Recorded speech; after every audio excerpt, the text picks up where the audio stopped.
Hello, DCT friends. I'm Fabiana and I'm excited to be with you today celebrating a great local author and a hero she wrote about. Today, we are meeting Nancy Churnin and talking about her book, The Queen and the First Christmas Tree, Queen Charlotte's Gift to England. As we learn about Queen Charlotte, we'll also have a chance to learn more about how the holiday we all look forward to came to have a Christmas tree as part of its tradition. In the meantime, I want to thank you all for joining us in wearing your beautiful red, green, and a festive attire. To kick off our celebration, DCT actress and teaching artist Alyssa is going to challenge us with a few brain exercises. Alyssa, take it away. Thanks, Fabiana. Hi, friends. I'm so excited to be with you all today and to be talking about a holiday that is so near and dear to my heart, Christmas. Like she said in our Spotlight book, The Queen and the First Christmas Tree, the main character, Queen Charlotte, we're going to learn a lot more about what she brought to the Christmas holiday. And I'm really excited.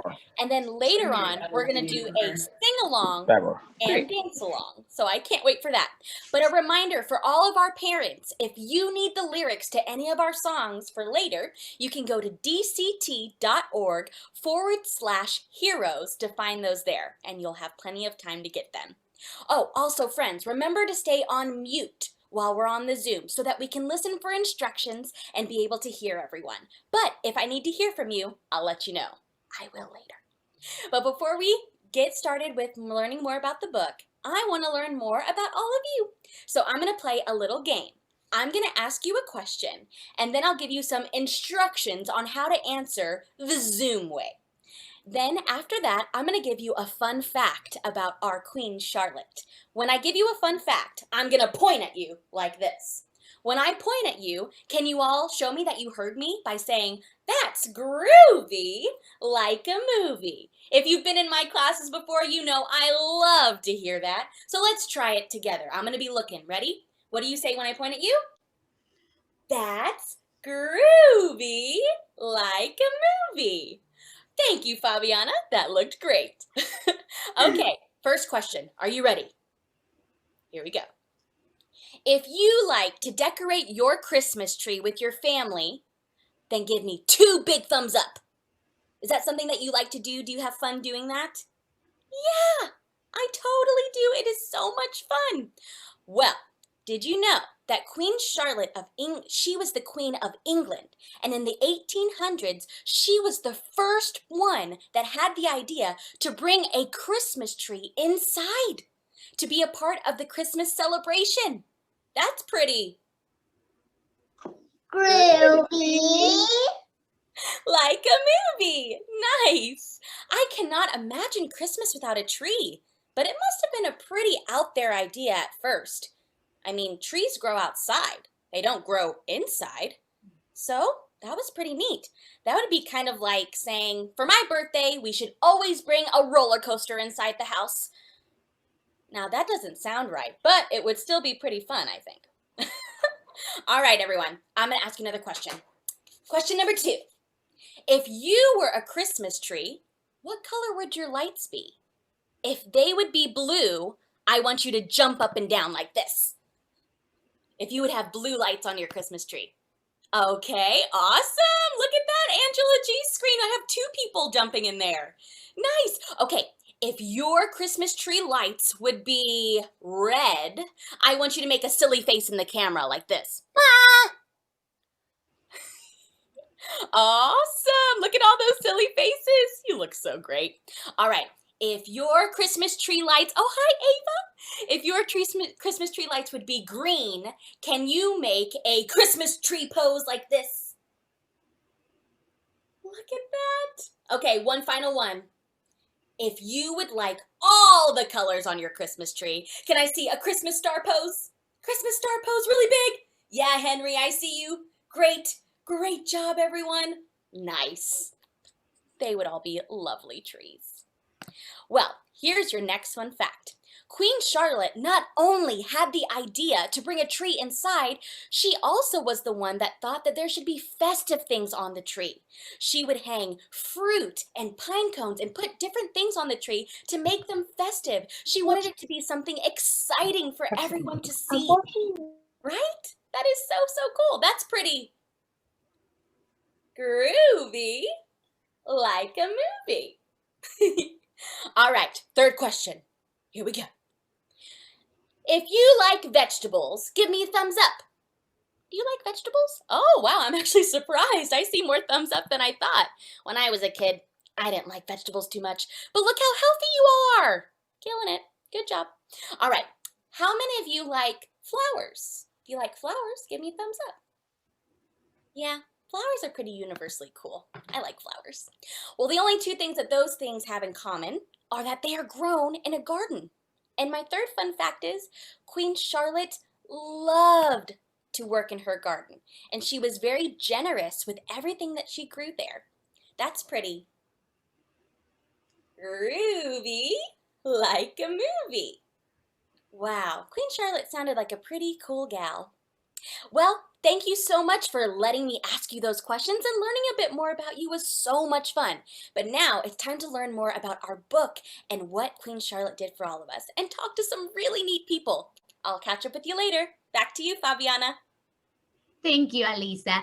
And you know, as a lifelong lover of cultures and languages, I am in love with history. Did you know that so many of our traditions were started in other countries? Well, today we are going to talk about one of the special symbols of Christmas and how it came to exist. Okay, how many of you got a chance to read today's featured book? Oh, wow. Okay, good, great. Well, for those that have not read it, I'm willing to bet that you'll want to after the show. Whether or not you read the book, I invite you to think about questions you might like to ask to Nancy, and go ahead and you can put them in the chat along the way. We'll have time for a Q&A later on. Okay, so right now, it is my pleasure to introduce author Nancy Churnin. Welcome, Nancy. Thank you, Fabiana. I'm so happy to be here with all the kids. It's with all of you. It's wonderful. It is wonderful, Nancy, and thank you so much for being with us. And of course, you know, now I have a series of questions for you because, first of all, you have a series of books for young people that feature heroes. I want to know what inspired you to write about heroes. Actually, it all started with, I have a friend named Steve Sandy who is deaf, and he told me he was very sad that more kids didn't know the story of the great deaf hero and baseball player, William Hoy. So I said, Steve, you're right, people should know about him. I'll write a children's book about him, then the children will know about him and how he introduced signs to baseball. Did you know that safe and out is from American Sign Language? That's So amazing. that's how it started. And then once I wrote about William Hoy, I thought, I bet there are other heroes out there, just people that are not famous yet, that kids and everybody would enjoy learning about, people who made their dreams come true, but also made the world a better place. One thing William Hoy did was he helped break down the walls between deaf and hearing, and he made the game of baseball better by introducing his language, sign language. And while Queen Charlotte was a queen, so you would think, well, queens are well known. Well, how many of you know the name Queen Charlotte? There's never been a picture book about her. Nobody knew about how not many people outside, people who follow the royal family, knew that she introduced the first Christmas tree, and how kind she was to children in need and expectant mothers, and all the many kind things she did. Now, Nancy, tell me, I'm willing to bet that there are a lot of young creatives in our audience today. A lot of children who are thinking about, following a dream like you did, writing books about heroes, maybe. So, what would be your advice that you can give them? the very first piece of advice I have for them is to read. And that's how I started out. My mother is a retired teacher, and she and my father love books. I remember always reading. I loved going to the library, and she always knew my favorite treat was a book. The more you read, the more you absorb, the more you're able to, it builds your storytelling skills. And then I always had a little notepad, and I would write down stories from the time I was little. I'd write down little poems and ideas. And eventually that grew. You know, I became a professional writer, a journalist, a theater critic at one point. And then so it became a natural flow for me when my friend Steve said, people need to know about William Hoy, to say, I'll do it. And then all these other heroes I've written about. It's just been such a joy. But really the most important thing is to write what's in your heart. You need to be listening to your own heart, the stories you want to tell, and also tell them in your own way. Find your own voice. Nobody writes exactly the same. But one key I've always found, write as if you're talking to a friend. And your readers are your friends. Absolutely. So think of one friend that you want to share the story with, and I think all your readers will feel that feeling of friendship when they read your words. You know, what you said is so true, because what they say is there's no a good writer if there's no a good reader behind that writer. So that's absolutely true. But how in the world did you discover this story about the first Christmas tree? I'm a very curious person, and I mean, I hope you all are too, but I was just thinking one day, you know, we see this Christmas tree everywhere, but I know it wasn't always there. I mean, the founding fathers didn't have Christmas trees in the 1700s. When did it come about? When did it become popular? Who did it? And I started looking up the Christmas tree, and I found a story about Queen Charlotte and how she had introduced it. You know, it had been her tradition in growing up in Germany. The Yule branch was a little branch you might put on a table. How she got this idea in 1800 to celebrate, as she had 100 kids coming to one of her parties.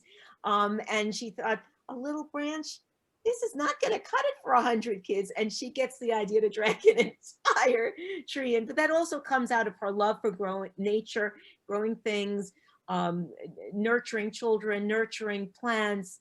It all kind of came together for her in that way. So Now, it's out of curiosity. but Yes. what made Queen Charlotte unlike other princesses? Because other princesses, and even when we think of princesses today, we think of dressing up and jewels and balls and all that. You know, even when we think about the Cinderella story, you know, she starts out, you know, tending the fire, but the dream is to go to the ball and meet the prince and dance. Well, Queen Charlotte, that's not what she dreamed of. When she, as a matter of fact, what you see in the book, she when the others were dressing up, she was going outside to take care of the plants, to put a blanket over the cold plants so they wouldn't shiver, so they would last. And you know, when she went to England to marry King George, they would find her on the ship darning her stockings. I mean, she was not into fancy clothes or anything like that, but she had a heart for children. She had a heart for living things. She had a heart for helping others. And you know what? That's a very special way of being a princess or a queen. To be a queen of kindness. That's what she was. Now, this is a true fascinating story, but what would you suggest are easy ways for children, for our audience, to learn more history such as this one? To ask questions. Sometimes you could think about an interesting date and go and ask a librarian, can you find me a newspaper for that date? There's a quote from somebody who was actually at that first Christmas party that I found. And sometimes, as I said, just asking questions. I don't know how many here know about the musical Hamilton, and remember how King George in Hamilton and how funny he is. And he's always singing those songs. Well, how many of you ever thought to ask, was he married? That's true. That's true. He was married to Queen Charlotte. That was his wife. Wow. Yes. And people say King George was married. And yes, they only had 15 children. Whoa, 15. Exactly. And he's, of course, the king, not only of Hamilton, but the American Revolutionary War. And so just ask questions. We hear about King George. What about his personal life? And if you ask that question, you would have found out about Queen Charlotte.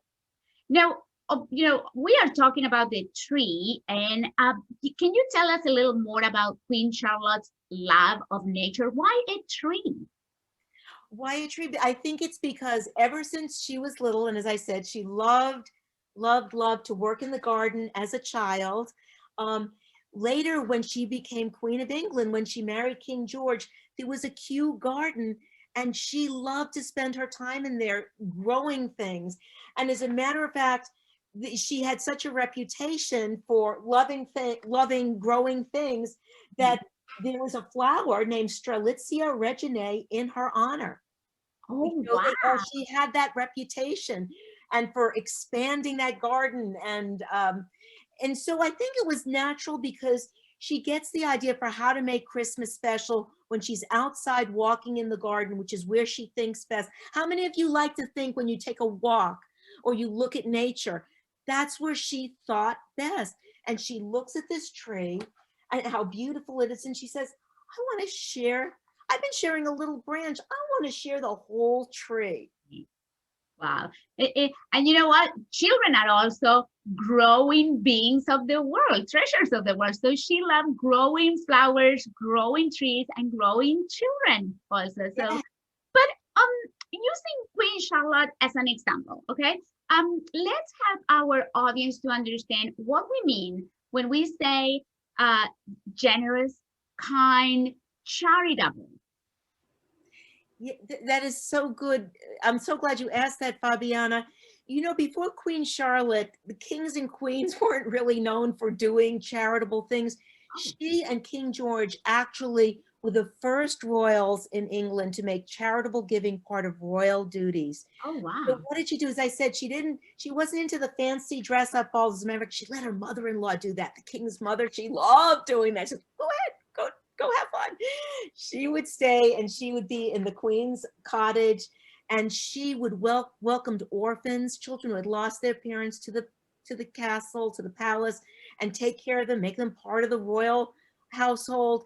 And also there's a hospital named for her, the Queen Charlotte and Chelsea Hospital in London, because she volunteered and donated money. There's her picture there, because she wanted more mothers to live and be healthy and be able to take care of their children. So whenever she saw a need, she stepped up. She championed young musicians. Do you know that when Mozart came, he was a little boy when he came to the when he came to the castle, and he loved her so much he actually dedicated a composition to her. Oh, so my he goodness. was a champion of children, even young composers like Mozart. Wonderful. So we're going to spend some more time talking about what it means to be kind in a moment. But for now, Nancy, the illustrations in the book have been described as textured, palette perfect drawings. Tell us about the illustrator and how you work together to create this beautiful children's book. The illustrator is the amazing Louisa Uribe. And the wonderful thing that happens in children's books is that the editor is a matchmaker. The editor reads the story and finds the illustrator whom he or she feels is the perfect match. And they certainly found that in Louisa Uribe, who told me she's always loved princesses and queen stories. And she was so excited to get a chance to illustrate this. I want you to see, these are called the end papers. Even the end papers are pretty. Look, see the little, look at the little decorations she did, all those details. And doesn't this look like a fairy tale book? Mm-hmm. It almost looks like a Cinderella book. And she almost looks like a little Cinderella, except she liked her plain clothes. And yes, she did all these wonderful details, but that was Louisa just working, being inspired by the words to tell her own stories and put in her own details. Look at her. She's a little embarrassed. They're laughing at her darning her stockings and she looks a little embarrassed, but she's going to be who she is. And that's another lesson of this story. Be who you are. Don't, if somebody, you know, maybe you do like dressing up and that's fine, but maybe you don't like dressing up and that's fine. Find who you are. Be the best you that you can be. And that's what Queen Charlotte was, the best Queen Charlotte she could be. And what she was somebody who wanted to be kind to others. Oh, I have one last little thing I have to tell you because this is so fun. Do you know that she was the first person to live in what was called Buckingham House? Oh, That no, was later expanded to become Buckingham Palace. Started out as a house, they kept expanding it, and they called it a palace. I just you made me think because you are a writer and Lisa Uribe is an illustrator. You both follow your inner desires, and here we have this beautiful book. So everybody here is following her own path, and you know the results are amazing. So for those people in our audience who have not read the book yet, we are going to take a little moment to take a short overview and enjoy some of the beautiful illustrations that Nancy has just talked about. The Queen and the First Christmas Tree, Queen Charlotte's Gift to England.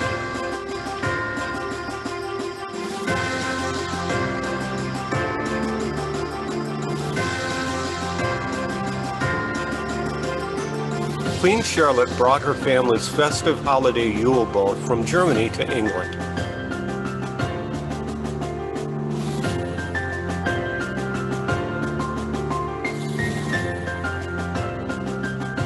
While planning a Christmas Day party in 1800 at Windsor Castle for over 100 children, she realized a single bow isn't enough.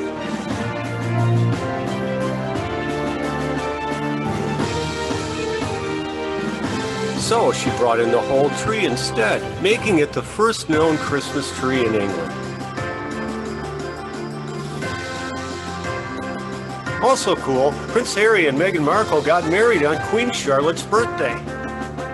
Get this wonderful book, The Queen and the First Christmas Tree by Nancy Churnin, illustrated by Louisa Urat. Queen Charlotte sounds like a wonderful human being, doesn't she? She's warm and caring and loves children and nature. What a great person to know. And we are lucky in Dallas that there are places you can go to learn more about history and what life might have been like when Queen Charlotte was around.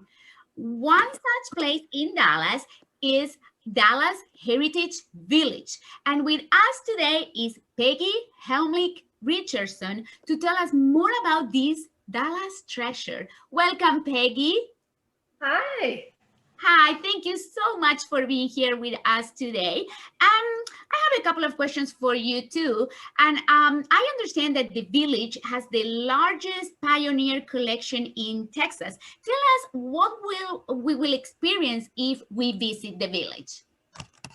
Well, when you come to Dallas Heritage Village, you'll find 22 buildings that range from 1840 to 1910.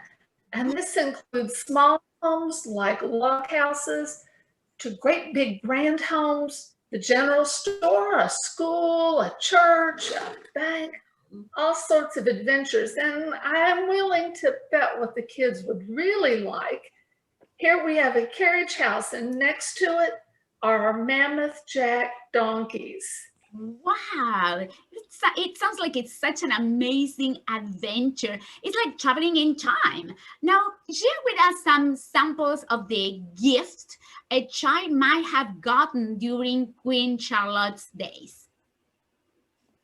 Well, the first kids here were the pioneer kids, and there were no stores, so the gifts they got were the gifts that were made by their parents. Maybe a corn husk doll or a rag doll. And if their mother was really creative, maybe something like these beautiful clothespin dolls that our Angie makes here. Beautiful. And then there's wooden toys like a rocking horse, or this fun duck toy where you try to catch the ring on his nose. Wow. And my handmade toy, because it makes lots of noise, a slide whistle. But once the trains got to Dallas in the 1970s, Yes. there were different kinds of toys that were available. You could buy the fancy dolls or tea sets, maybe metal toys like this tractor with turning wheels, or one of my favorite metal toys here is a bank. Watch the kitty. Oh, kitty. Beautiful. Now, Peggy, is it true that presents were wrapped in a very different way in those times? They were wrapped differently. They used paper and ribbon like we do today, but the ribbon actually had a use besides just being pretty. You see, back then there was no tape. So to hold the paper down, you had to tie the ribbon around it. Okay. Ah, And could you show us some examples of items that we might have put on our tree back then? Well, commonly we would use things from nature like pine cones and berries, maybe popcorn. Mhm. And then if you felt creative and wanted an extra fancy tree, you might take scraps of cloth or pieces of lace and make ornaments. And then once again, when the trains came through, they brought in ornaments from Germany that were different colors and made out of glass. Beautiful and very breakable also. Yes. Now, I understand that they used to decorate the tree with lit candles. Is that true? How did that work?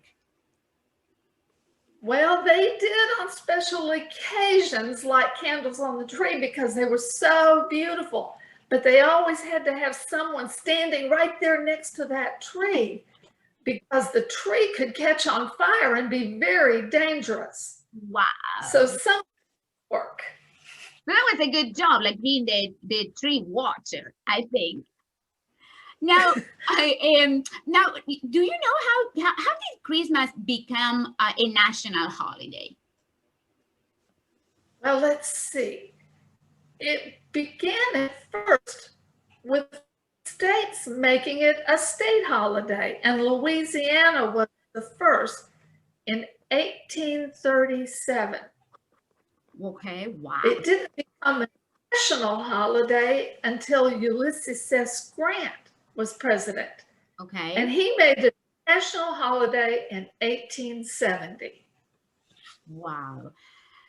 Now, what do you think it is important for young people, for our audience, to experience Dallas Heritage Village? Oh, you get a really good idea of what life used to be like back 150 years ago. Like what it would be like to go to school with no electricity, or what it would be like to live in a house with no running water, Oh, which for you kids means the bathroom was outside. ooh, So in the middle of the night or on a really cold day, you'd have to go outside to go to the bathroom or carry buckets of water to the kitchen and heat it up so you could take a bath, wow. which meant quite often you didn't take a bath for a long time. Oh, good. So next time we complain about something that we don't like today, we need to look in retrospective and think about all the blessings we have in the modern times. Now, Right. tell us about coming out to visit the village. How do we find the village? Where do we go?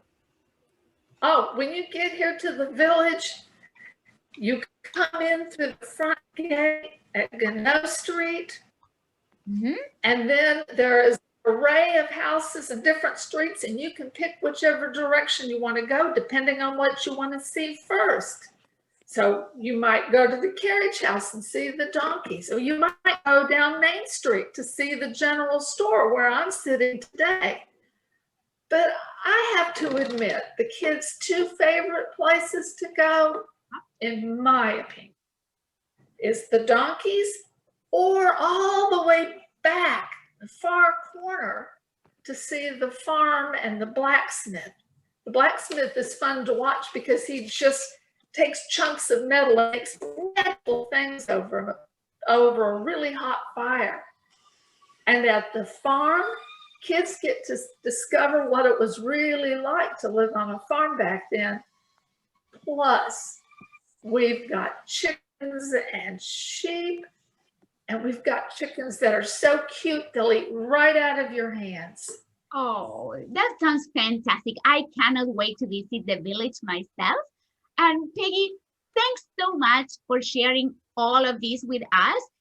It can be challenging to imagine what life might have been like for people way long ago, but you have certainly helped to bring the mid to late 1800s to life for us.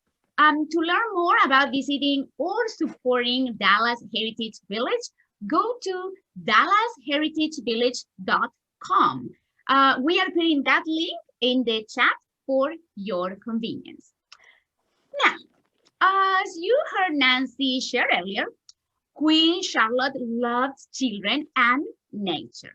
Even though she had high standing as a queen, she always thought about caring and giving to other people, and she was incredibly selfless.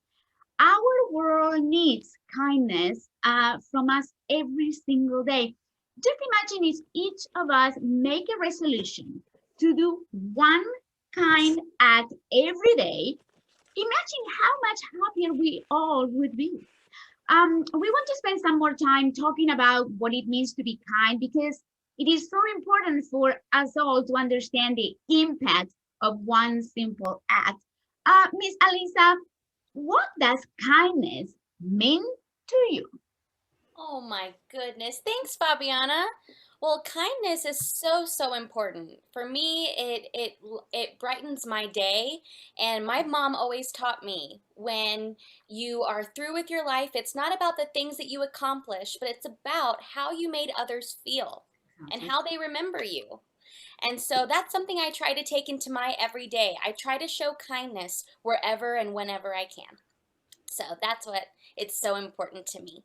And a way that I show kindness is I like to bake. I don't know if any of you like to bake. If you like to bake, can I see a thumbs up? Anyone like to bake? Yeah, it's really fun and it's delicious too. That's something that I like to do for others. But thinking about Queen Charlotte, she was such a kind and generous queen, and her contributions to the holiday of Christmas make her a hero. I mean, can you imagine Christmas without the tree and all that she brought and all of the generous things she did? That would be horrible. That would be horrible if we didn't have that. But sometimes she had to stand out, and she didn't mind standing out and being a little different. And that kind of goes to say, even for today, sometimes being kind and generous is not always the most popular thing, but it's what makes kind heroes extraordinary. And I'm so happy that we have places like Dallas Heritage Village that give back to the community and allow us to learn and touch and feel and see with our own eyes what it's like, or what it would have been like back then. That is such a gift. That's a kind gift that they give.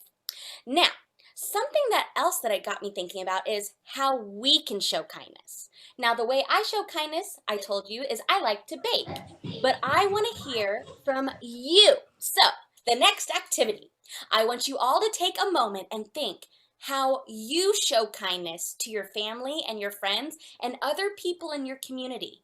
And when you have an idea of how you like to show kindness, I want you to raise your hand and we will spotlight you and you'll become big on the screen like me.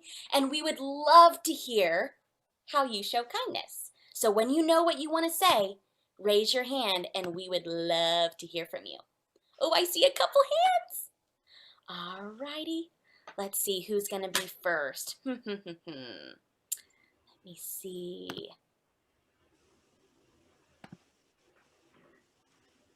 Hi there. Do you want to share? Do you know how to unmute yourself? Yeah? Oh, how I show kindness, it's respect people. Respecting people. Yes. Is your name Ina? No, it's Ilana. My mom put her name as it. I love it though. That's great. Well, Lana, thank you so much for sharing. Respecting people is huge, and it's one of the biggest ways we can make people feel very, very happy. Yes, hi. How do you show kindness? Cook things for hug my friends and family. Oh, hugs are magical, aren't they? They can turn a frown upside down very quickly. That's awesome. Let's see, what else do we have? Thanks for sharing. Hi, Alexandra. The way I use my words. The way you use your words, right? There's that saying, if you don't have something nice to say, don't say anything at all, right? But when you say something kind, how does it make other people feel, Alexandra? Does it make them? Good. Yeah, it makes them feel so good, right? That's awesome. Thank you for sharing. Oh, look. Hey, Henry. I show kindness by using manners. By using manners. Yes, that is so great. Manners are so kind and make people feel a lot more comfortable. That is so nice. Oh, Hi there. hi. The way I show kindness is to make something for my family, like making a birthday card. Oh, that's so creative. I love that, Cameron. Yeah, my parents always say that I'm a really creative person. I usually draw comics. Oh, that is awesome. I love it. Thanks for sharing, Cameron. Thank you. Hey, buddy. How do you show kindness? Do you know how to unmute yourself? There you go. Almost. Are you going to see where the unmute button is? Sometimes it's hard to find. Oh, There we go. Did you get it? There we go. I can hear you. How do you like to show kindness?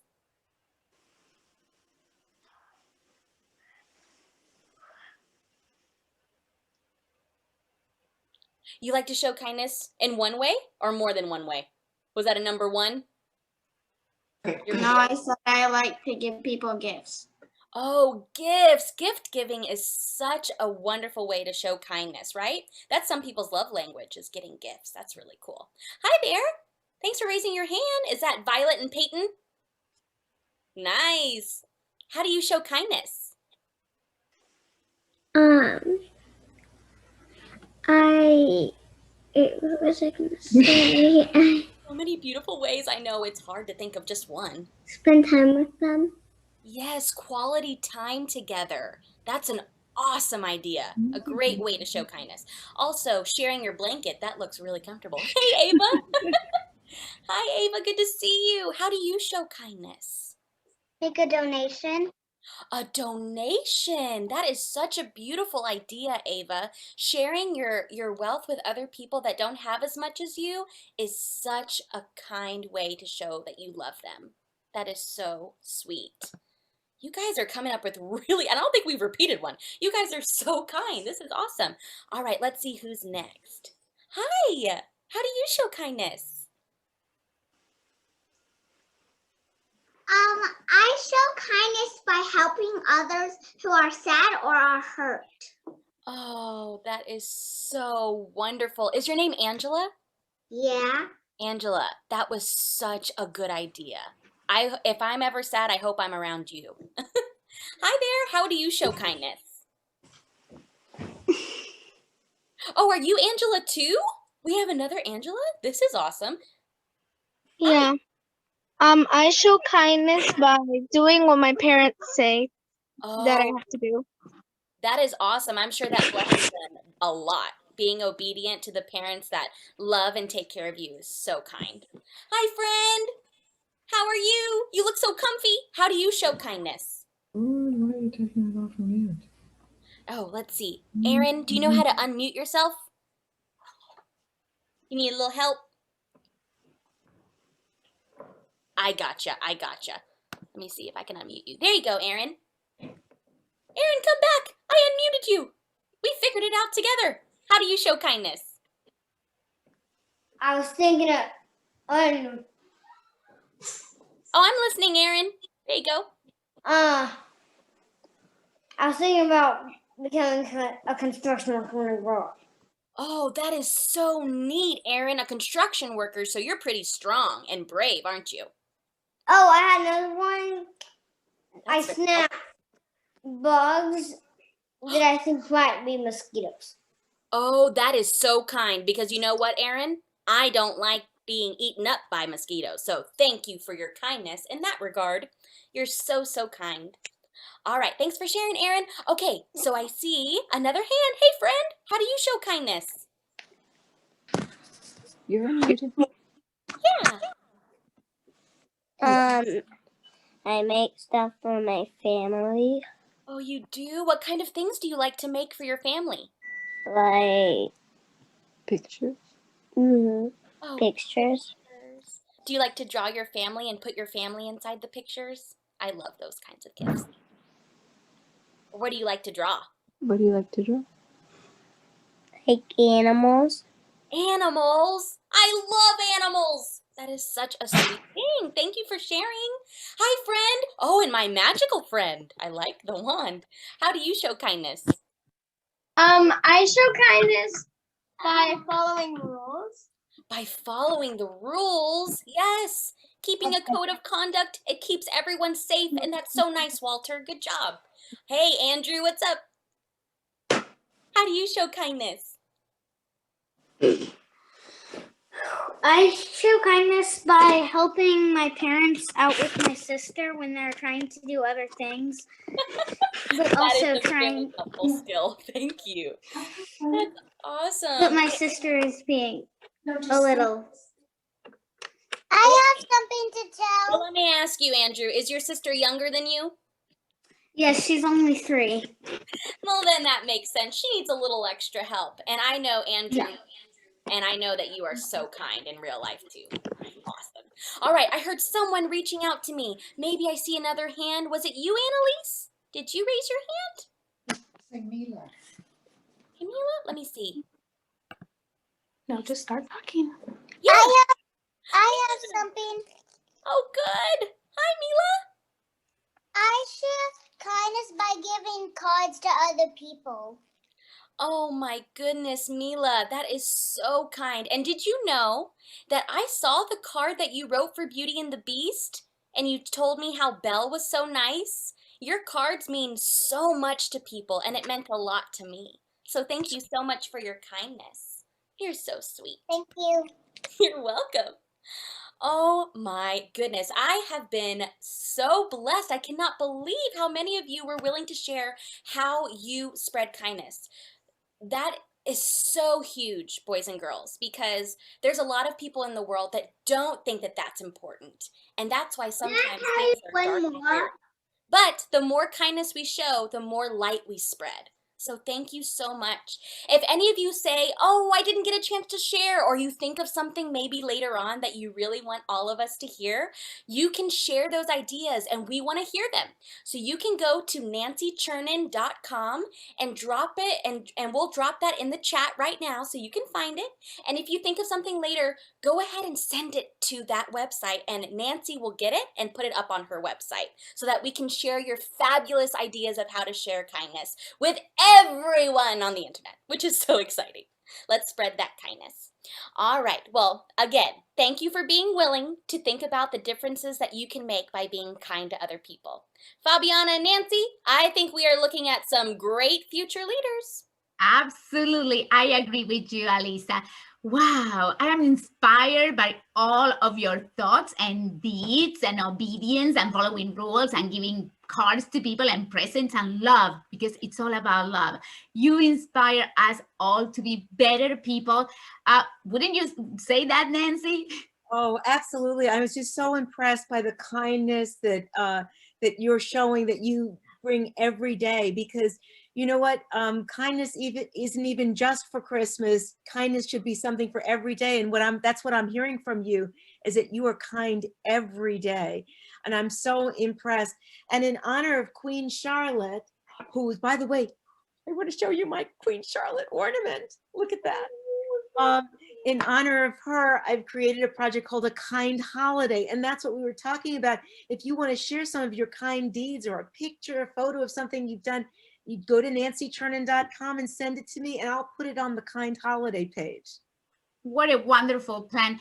Great. And that is another link that we are dropping in the chat. Okay. And Nancy, I wondered if you have a favorite quote about kindness. I do actually. My favorite quote is, and there are so many wonderful ones out there, but this is the one I'm going to share. A loving heart is the truest wisdom. And that is by Charles Dickens, who is a wonderful writer. And by the way, he's going to be the subject of my book next year, Dear Mr. Dickens. So, but yes, a kind heart, that's everything. That's everything. One that I like is from one of the kindest people of all, and that is Fred Rogers of Mr. Rogers' Neighborhood. And he said, there are 3 ways to ultimate success. I watch that show all the time. The first way is to be kind. The second way is to be kind. And the third way is to be kind. Speaking of kindness, you know, Nancy, there are so many people in need of a helping hand, and we are fortunate that there are organizations in our community that look out for them. One such organization in Dallas is the North Texas Food Bank, and we have a short video that will help us understand why they are so important to so many families in our community. You know, we want to try to help close the hunger gap in North Texas by providing access to nutritious foods. We want our community to be healthy. We want our community to be strong. So the North Texas Food Bank acquires food from many different sources. We get food from government support through many different programs there. We get it from food wholesalers, distributors, people that donate food. We purchase food, and we take all of that food and we bring it into the North Texas Food Bank. And then we distribute that out through many different sources. We have over 200 dedicated partner agencies that 80% of our food goes through on a daily basis.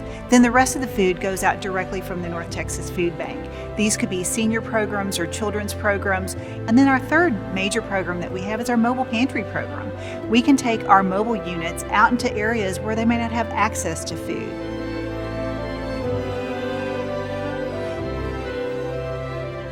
In a typical year, we see roughly 40,000 volunteers coming through the Perot Family Campus to help us sort and kit different types of food in order to get it out of the food bank and into the partner agencies and into the hands of those that need it. The first step that happens is we receive it and we take a look at it for quality. Is it expired? Is it spoiled? And we separate that out. The next thing that happens is that we'll separate it into like types. So we'll have large bins that are full of just canned green beans. After that, those large bins then that are separated by type go into smaller cartons. The cartons then are palletized, put in the warehouse. Once it's in the warehouse, it's available in an online ordering system to our partner agencies. So once they place their orders, we then will either deliver the food to them that they've ordered, or they can come pick it up from us. And obviously they do that last mile of the distribution to the actual clients for most of the food. So Crossroads acts as a hub for the North Texas Food Bank. So the food bank sends literally truckloads of food. Then we have our own pantry in which we are standing, and we serve quite a few people through there. There's also North Texas Food Bank agencies that we serve, as well as what we call community distribution partners. And that allows for this equitable distribution and more efficient distribution throughout the community.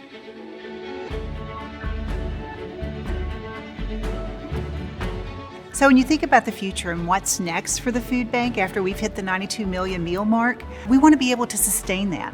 We're continuing to build on our operational efficiencies. We're continuing to be very strategic in how we're serving our community as well too, to make sure that anyone has access to the food that they need.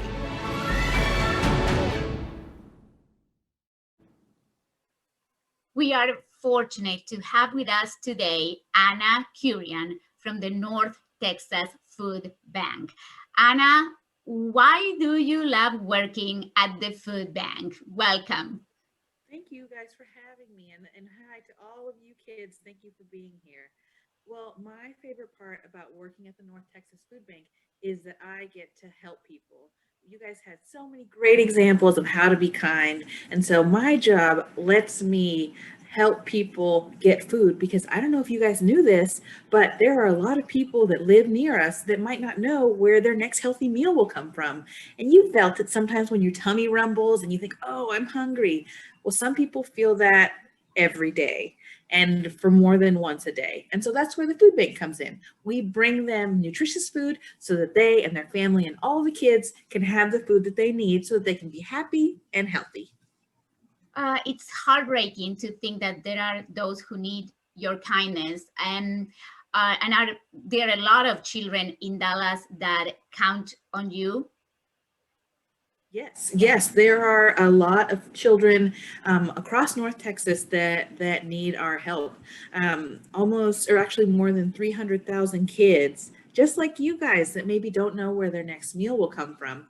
But luckily, that's why the food bank is there. We actually work and have programs right at your local schools. So that if we know that there's a kid that may need some help, we have a program called Food for Kids, and it's the backpack program. So we put little bags of food in their backpacks for the weekend so that that kid can take that backpack home and they can have food for the weekend. So that's one of my favorite programs.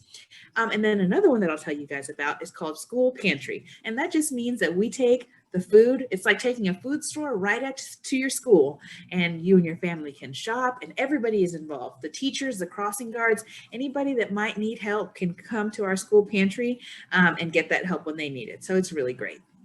Anna, we are talking about a kind acts such as those of Queen Charlotte. So what ideas might you have that our children could take on that might help someone in need? Well, one of my favorite things that I learned about when I came to the food bank was the idea of an advent calendar. And I actually have two right behind me that I pull out, and I give my kids a candy every day from the advent calendar. But did you know that you could do a reverse advent calendar? So instead of you getting a candy, maybe you could make a reverse advent calendar where every day leading up to Christmas, you can put a can of food or something that you want to donate in a box. And then after Christmas, you take that box to the food bank or to a partner, depending on what you collected. And that way you can be helping kids and celebrating the holidays. Anna, that is amazing information. Thank you very much for being with us. And to learn more about visiting or supporting the North Texas Food Bank, go to ntsb.com. We are putting that link in the chat for your convenience. Now, I'm going to ask Nancy and Peggy to join you for the Q&A portion. Trish, what questions do we have today? Great, Fabiana, thank you. Well, the first thing we want, actually, it's not necessarily a question, but it was a comment from Christina, and it's very interesting, and Nancy, you might be able to address it, but Christina's told us that Queen Charlotte was thought to have African ancestry. Yes, that was commonly thought of. You know, it's interesting. The royal family wasn't public about it, but if you look at her heritage, she comes from a Moorish line. So, and the Moors were dark skinned, and of course those are the days before photographs, so we can't prove it. But I actually read that one of her portraits would circle around the colonies, and here's the interesting thing: is I thought it was very interesting that Meghan Markle, who is African American, she and Prince Harry got married on Queen Charlotte's birthday, took a picture by her portrait. The other interesting thing about it is, one thing I can say for sure is that Queen Charlotte was very much against slavery. She and King George refused to take sugar in their tea because the sugar was raised on plantations tended by slaves. So that was a boycott. They boycotted sugar until the slave labor was ended and people were freed and paid fairly. And so here she was, the Queen, refusing to take sugar, joining in the sugar boycott. And England did get rid of slavery before America did, and without a war. That's fascinating. And thank you so much, Christina, for that information. I think we have time for just one more, and it would be to the North Texas Food Bank. How many square feet are in that big warehouse?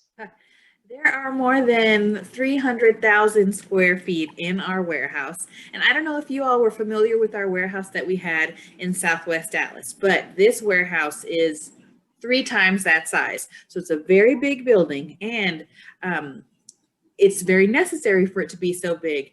I know that we're on Zoom because of coronavirus and because we can't be together. And that has meant that people aren't necessarily going to work, and a lot of people have lost their jobs. And that just means that there's more hungry people in our community. So I'm glad that our building is so big, because right now it is filled with food, and tomorrow our trucks are going to be heading out into the community to go provide food, which is just so important, especially before Christmas.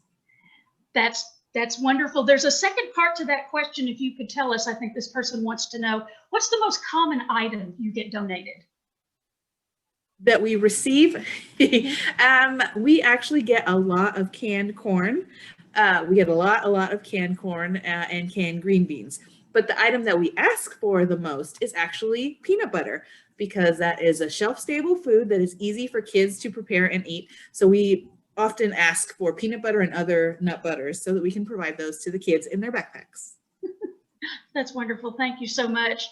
Well, Fabiana, I'm going to throw it back to you. And I think we have some songs by our wonderful Alyssa, because how can we celebrate Christmas without singing? Yes!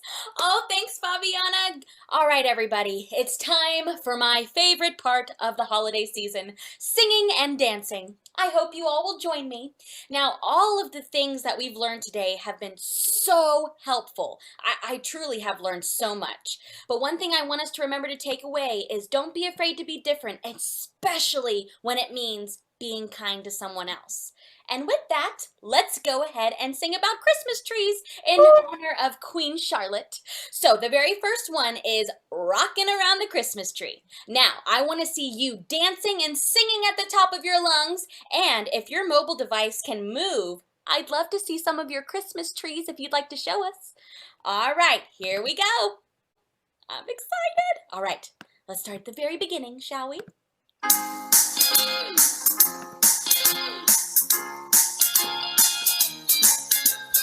Rockin' around Christmas tree at the Christmas party hop. Mistletoe hung where you can see, every couple tries to stop. Rockin' around the Christmas tree, let the Christmas spirit ring. Later we'll have some pumpkin pie and we'll do some caroling. You will get a sentimental feeling when you hear voices singing, let's be jolly. Deck the halls with boughs of holly, rocking around the Christmas tree, let the Christmas spirit ring. Look at all these dance in a new old-fashioned way. Woo! Let me see those dance moves. Yeah! Good!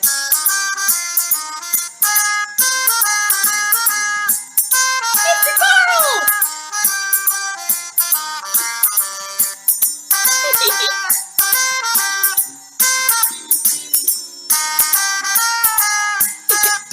You will get a sentimental feeling when you hear voices singing, let's be jolly. Deck the halls with boughs of holly, rocking around the Christmas tree. Have a happy holiday. Everyone's dancing merrily in a new old-fashioned way.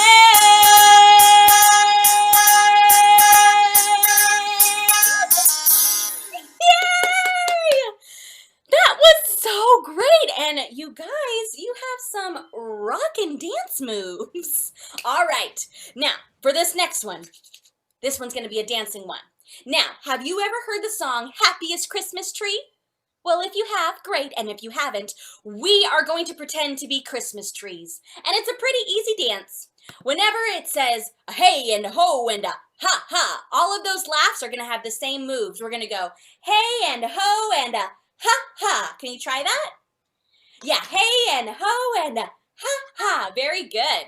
And then when it says, I'm the happiest Christmas tree, can everyone show me the biggest smile you can make? Very good. Ho, ho, ho, he. And then someone came and they found me and took me home with them. Nice. Then we'll smile again. I'm the happiest Christmas tree. Ho, ho, ho, he. Look how pretty. When they say, look how pretty, I want you to show off your Christmas tree just like this. Look how pretty they dress me. Oh, lucky, lucky me. I got shiny bells that jingle and lots of lights that twinkle. Whenever someone passes by, what do you say? I blink my lights and I wink my eye. There we go. And then we'll go back to happiest Christmas tree. All right. Now, if you get lost, you can follow me or make up your own dance moves. I want to see your idea of how you should dance to the song. Are you ready? If you're ready, give me a thumbs up. Yeah, okay. Oh my goodness, I'm so excited. All right, here we go. Let's start at the very beginning. Very good place to start. Okay.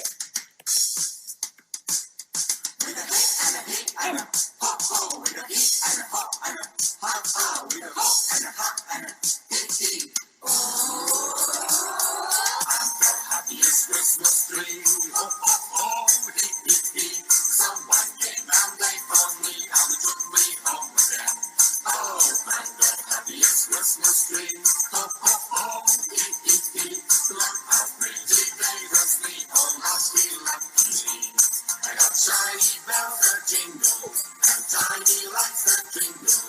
Whenever anyone passes by, I blink my lights and I wink my eye. I'm the happiest Christmas tree, on Christmas Day, wait and see. I'll be laughing happily with a ho, ho, ho, hee. With a hey and a hee and a ho, ho, with a hee and a ho and a ha, ha, with a ho and a ha and a hee. Nice! You guys are so great at dancing. Oh, I'm so proud. All right, now we're going to slow things down for our last song together. I'm going to miss all of you. Thank you for being with us today. And we're going to sing Oh Christmas Tree. Now, since this one is so much fun, can I see everyone make a pose like this? Oh, a little caroling pose. And let's lift our voices and sing this, our last song together, Oh Christmas Tree.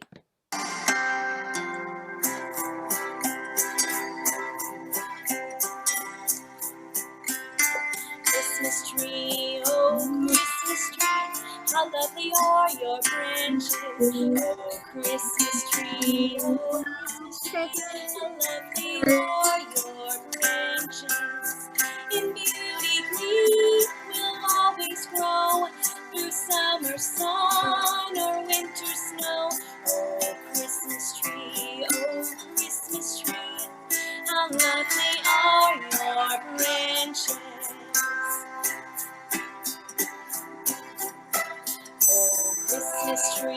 Oh Christmas tree, your beauty green will teach me. Oh Christmas tree, your beauty green will teach me that hope and love will ever be the way to joy and peace for me. Oh Christmas tree, your beauty green will teach me.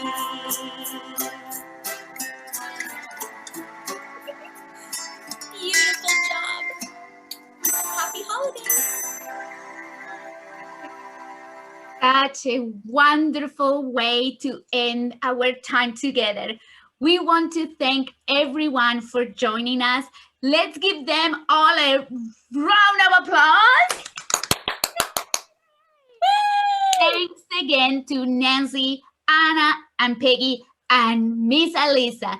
Be sure to go to dct.org/heroes to find out what is coming up next. Happy holidays, everyone. Until we are together again. We love you all. Thank you for being there. Bye-bye. Bye, friends. Goodbye, people. I mean, friends. Bye. Bye. Bye.